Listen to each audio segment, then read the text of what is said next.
Conhece-te a ti mesmo, e conhecerás o universo e os deuses.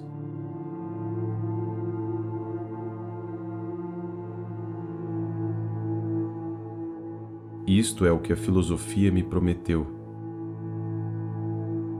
que eu me tornasse igual a Deus.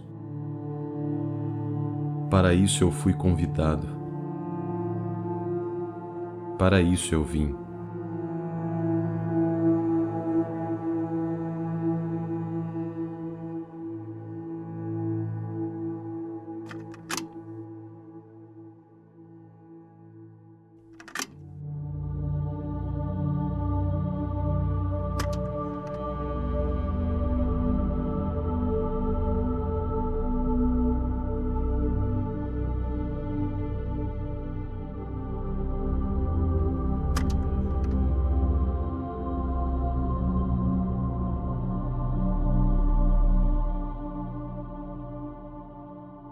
Quando não conseguimos encontrar tranquilidade dentro de nós mesmos, de nada serve procurá-la noutro lugar.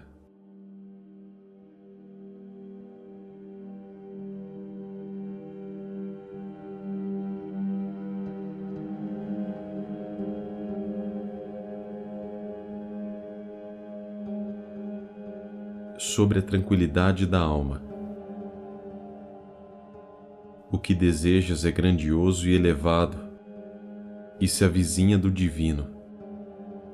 Não sofrer perturbação.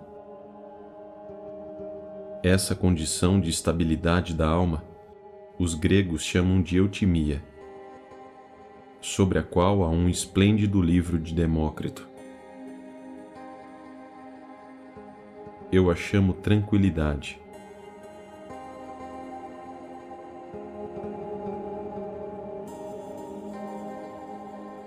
Indagamos como a alma pode sempre se encaminhar num curso equilibrado, olhando alegre para sua condição e sem interromper esse contentamento, mas permanecendo num estado plácido, sem jamais exaltar-se ou deprimir-se. Isso será a tranquilidade.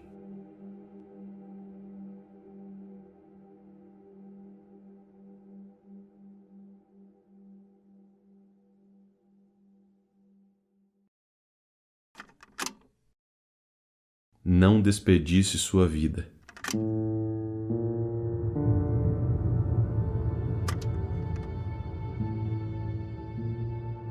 Nenhuma perda deve ser para nós mais sensível do que aquela do tempo, porque ela é irreparável.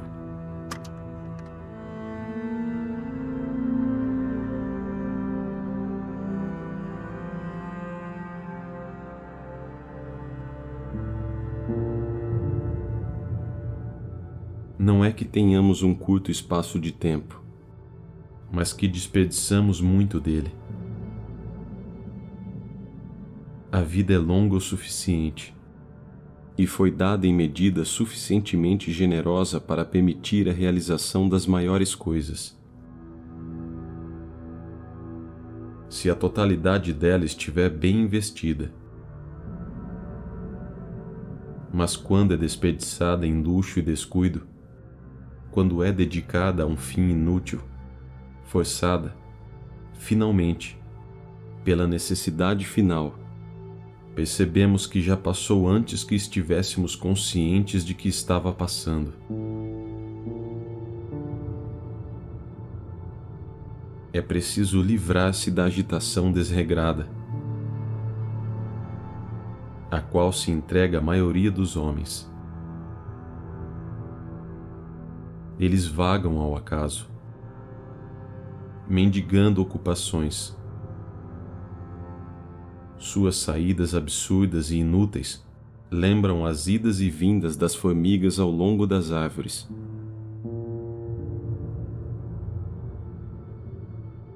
Quando elas sobem até o alto do tronco e tornam a descer até embaixo, para nada.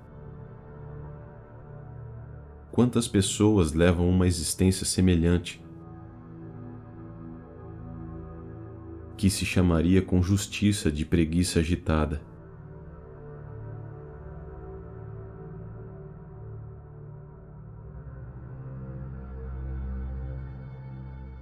quando nenhum dever habitual nos chama, devemos restringir nossas ações.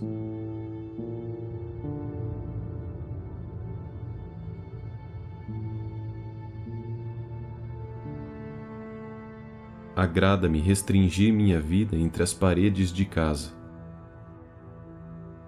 Ninguém me subtraia um dia, sem nada me restituir digno de tamanho dispêndio. Que minha alma se dedique a si mesma. Cultive-se. Nada faça que lhe seja alheio. Nada que deva ser levado a um juiz. Que seja possível apreciar a tranquilidade livre de inquietações de âmbito público e privado.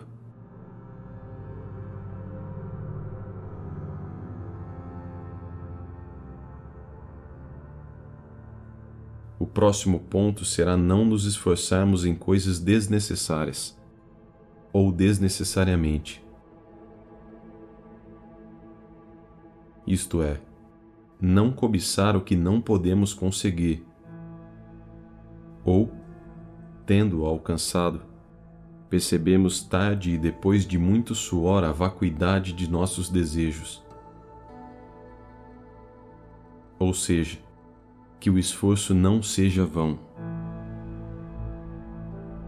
sem efeito, ou o efeito indigno do esforço. Pois, em geral, a tristeza o acompanha se não for obtido bom resultado, ou se o resultado envergonha.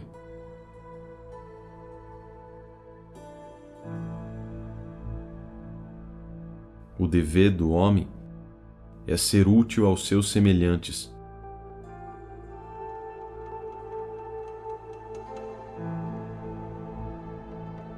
Se possível, ser útil a muitos deles. Se assim não conseguir, ser útil a uns poucos.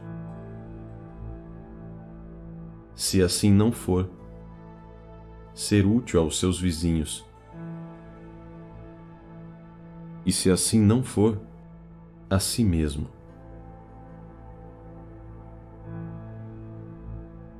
Pois quando ajuda os outros, faz progredir os interesses gerais da humanidade.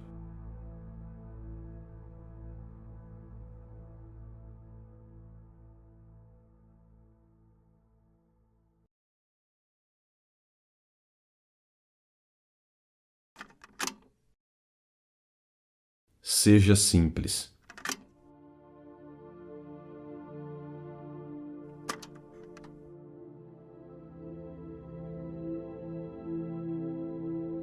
Ocupe-se de pouco para ser feliz.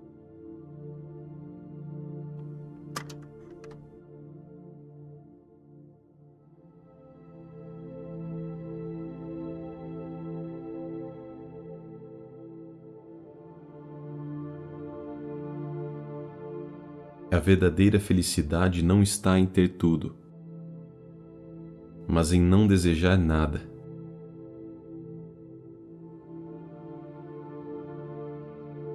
Acostumemo-nos a afastar de nós a pompa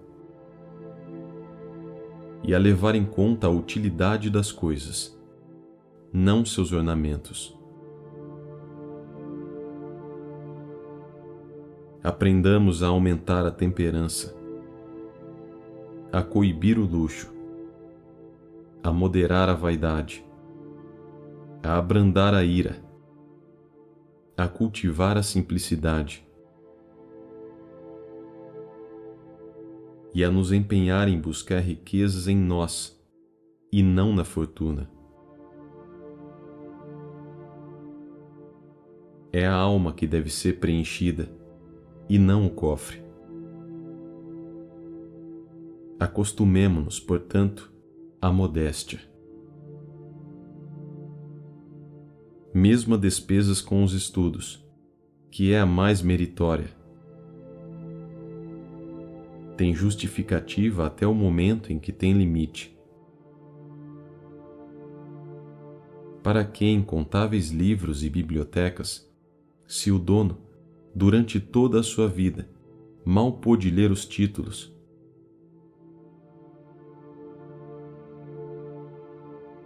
Há aqueles que ignoram até mesmo as primeiras letras e usam os livros não como instrumentos de estudo, mas como ornamentos das salas de jantar. Disponhamos dos livros em quantidade suficiente.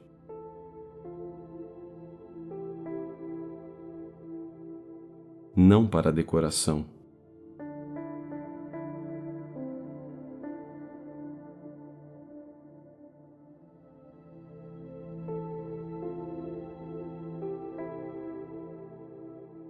Internamente, devemos ser diferentes em todos os aspectos.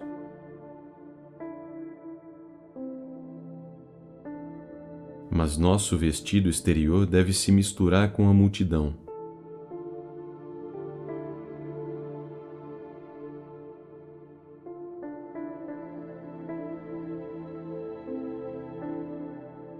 Somente a virtude é sublime e elevada.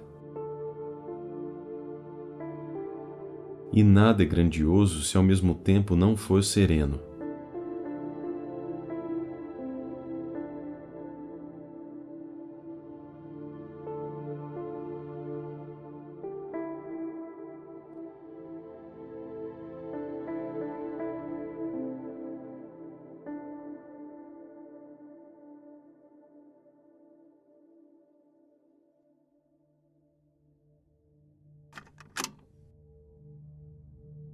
Não reaja.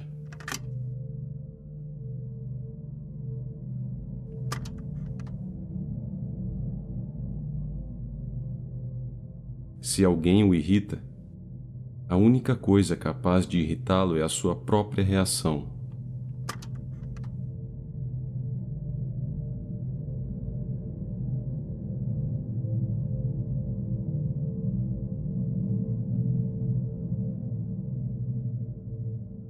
Não há prova mais certa de grandeza do que não poder acontecer-te coisa alguma que instigue tua reação.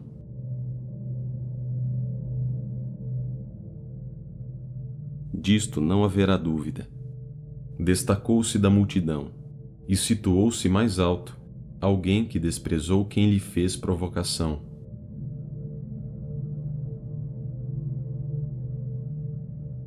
É próprio da verdadeira grandeza não mostrar-se sensível a uma agressão.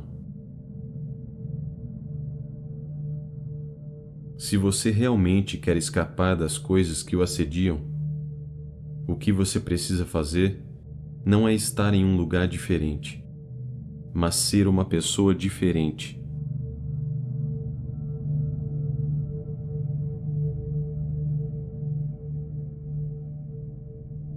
O sábio não ficará irado com os que erram. Por quê? Porque sabe que ninguém nasce, mas se torna sábio. Sabe que em cada época, pouquíssimos se convertem em sábios. Porque tem completo conhecimento da condição humana. E nenhum homem sensato se enfurece contra a natureza.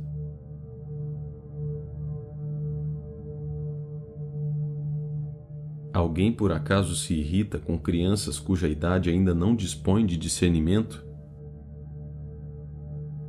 Ainda maior e mais justa é a desculpa de ser um homem do que ser criança.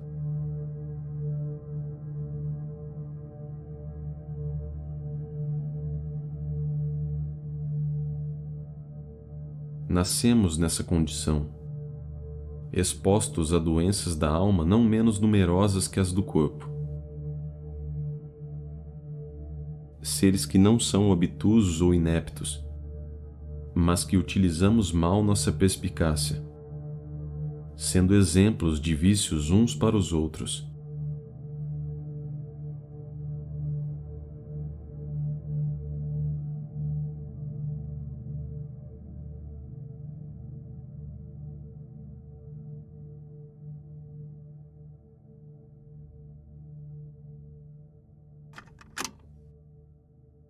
supere as adversidades.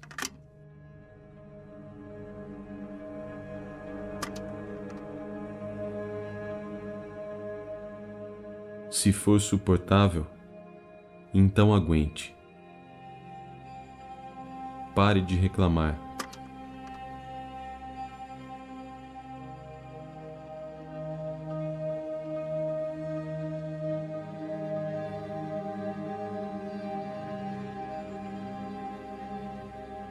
O estoico vê toda a adversidade como treinamento. As dificuldades fortalecem a mente, como o trabalho faz com o corpo. Nenhum homem jamais foi sábio por acaso. É uma estrada difícil que leva às alturas da grandeza.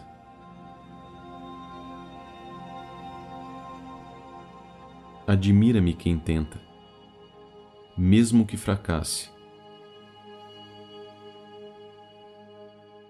Diz para ti: dessas coisas que nos parecem terríveis, nenhuma é invencível. Muitos já venceram cada uma delas. Alcancemos alguma vitória também nós.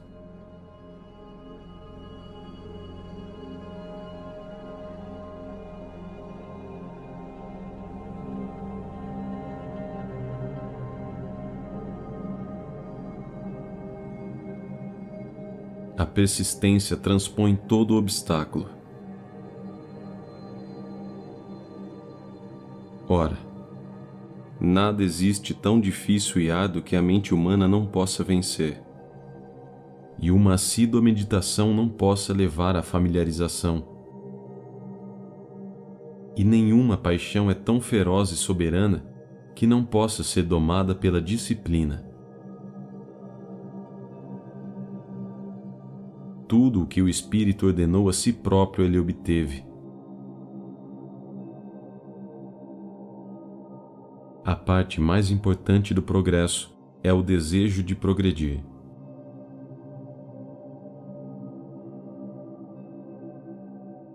Não nos atrevemos a muitas coisas porque são difíceis, mas são difíceis porque não nos atrevemos a fazê-las.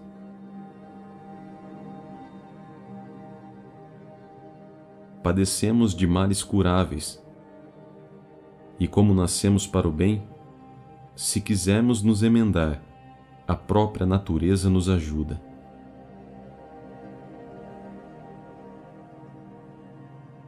Nem é árduo e áspero, como pareceu a alguns, o caminho para as virtudes. Facilmente nos aproximamos delas. Não venho até vós como mentor de ideias vãs. É fácil o trajeto para uma vida feliz. Apenas empreendei-o sob bons auspícios e com a boa ajuda dos deuses. Muito mais difícil é fazer o que fazeis.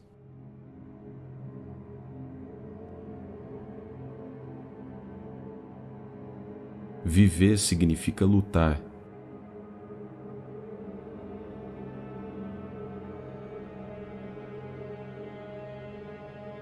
Toda vida é uma escravidão. É preciso acostumar-se à sua condição, queixar-se dela o mínimo possível e agarrar toda a vantagem que ela tem em torno de si.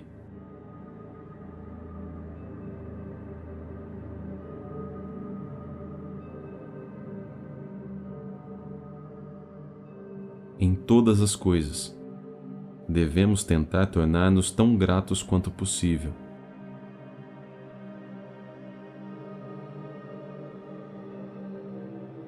Nada é tão amargo que uma alma resignada não encontre ali algum motivo de reconforto.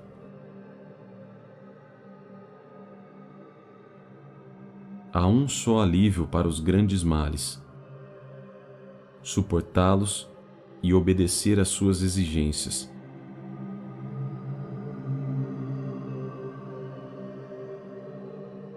Encontrarás em qualquer tipo de vida diversão, relaxamento e prazeres. Se quiseres considerar leves os teus males, em vez de odiosos.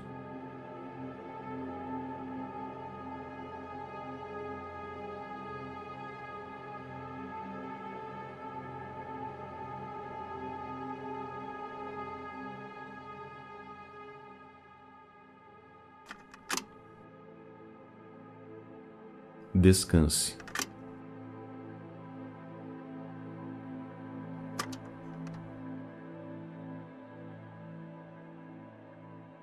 Os deuses, cheios de piedade pelos humanos, raça condenada a sofrimentos, instituíram para os aliviar de suas fadigas e apaziguar seus tormentos o ciclo das festas divinas.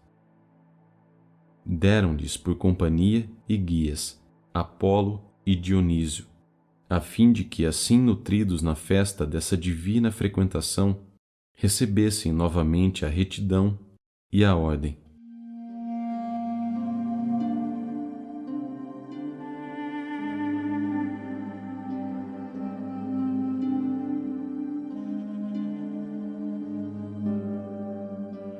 Nascem da continuidade dos esforços, certo desgaste e languidez na alma. Apliquemos uma medida. É essencial distinguir a vida simples da displicente. Devemos ser complacentes com nossa alma e, de tempos em tempos, conceder-lhe o ócio, para que lhe sirva de alimento e energia. A mente deve relaxar. Ela voltará melhor e mais afiada após uma boa pausa.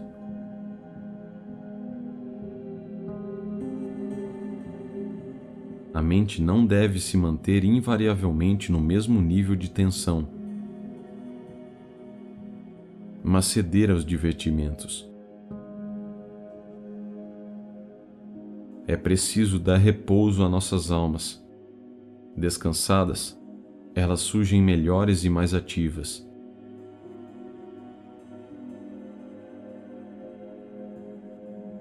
Assim como não se deve cansar os campos férteis, pois logo uma fecundidade ininterrupta os deixará exauridos. Também o esforço contínuo da alma irá quebrantar o seu ímpeto. Recuperará o vigor depois de um pouco relaxada e repousada.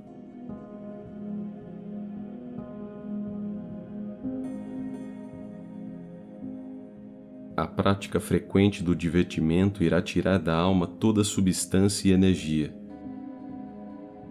pois também o sono é necessário à restauração. No entanto, se alguém o prolongar dia e noite, será como a morte.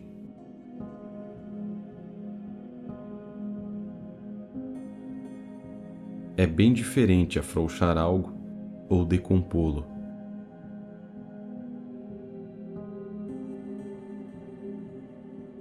Existe ainda um motivo de inquietudes não desprezável. Se alguém se compõe com excessiva preocupação e não se mostra a ninguém ao natural.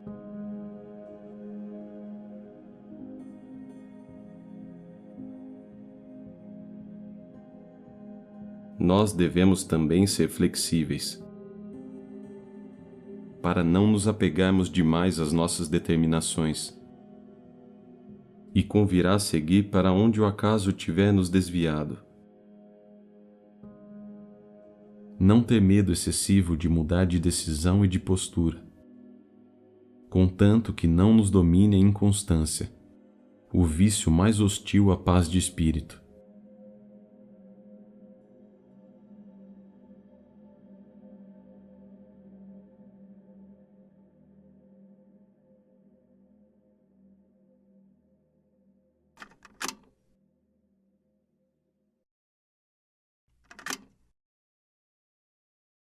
Examine-se. Viver, de fato, não está sob nosso controle, mas viver corretamente está.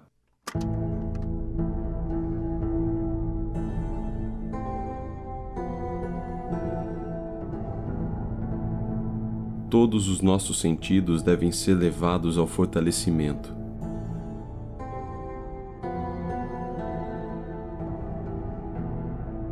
São por natureza resistentes, se a alma parou de corrompê-los.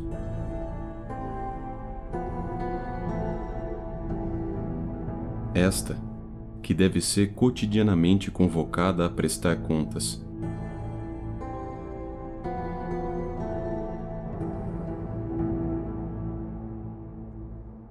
Isto fazia Sestio. Terminado o dia, depois de se recolher ao descanso noturno, interrogava sua alma: qual de teus males hoje sanaste? A que vício te opuseste? Em que estás melhor?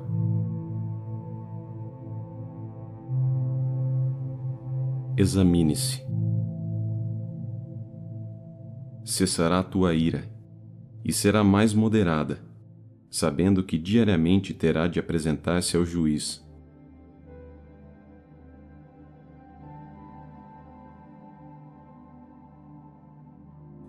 Que há de mais belo que esse costume de examinar todo o seu dia? Que sono é aquele que advém após a inspeção de si? Tranquilo, profundo e livre. Quando a alma foi elogiada ou advertida, e como um auto-observador e um censor secreto, ela chega ao conhecimento de seus hábitos. Utilizo-me desse recurso, e diariamente advogo minha causa diante de mim mesmo.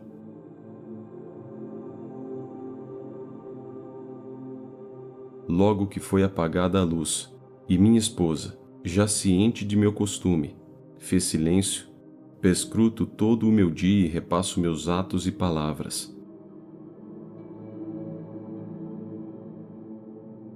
Nada escondo de mim, nada omito. De fato, por que eu temeria algum de meus erros quando poderia dizer: trata de não fazer mais isso? Por agora, te perdoo. Naquela altercação falaste de modo muito combativo. Não discutas, depois disso, com ignorantes. Não querem aprender os que nunca aprenderam. Aquele, tu advertiste com mais franqueza do que devias. Desse modo, não o emendaste, mas o ofendeste.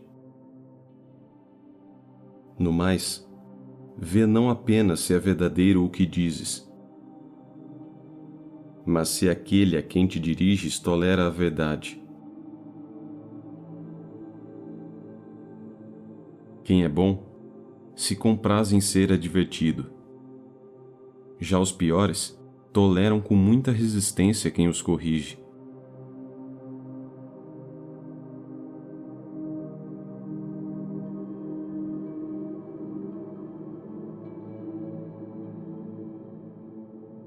Temos sob os olhos os vícios alheios. A nossas costas estão os nossos. Realmente, olhamos com familiaridade os fatos domésticos, e o interesse próprio sempre ofusca nosso juízo.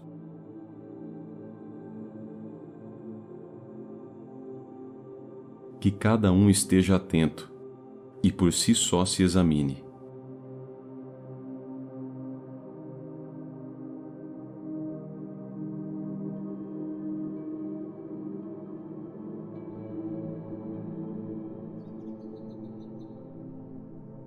Enquanto estiver vivo, você estará aprendendo a viver.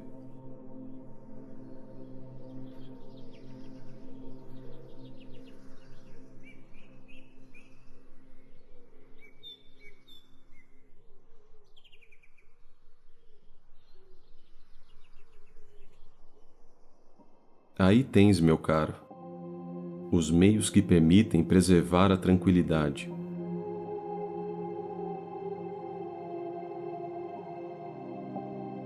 Os que permitem restituí-la. os que opõem resistência aos vícios que se insinuam furtivamente.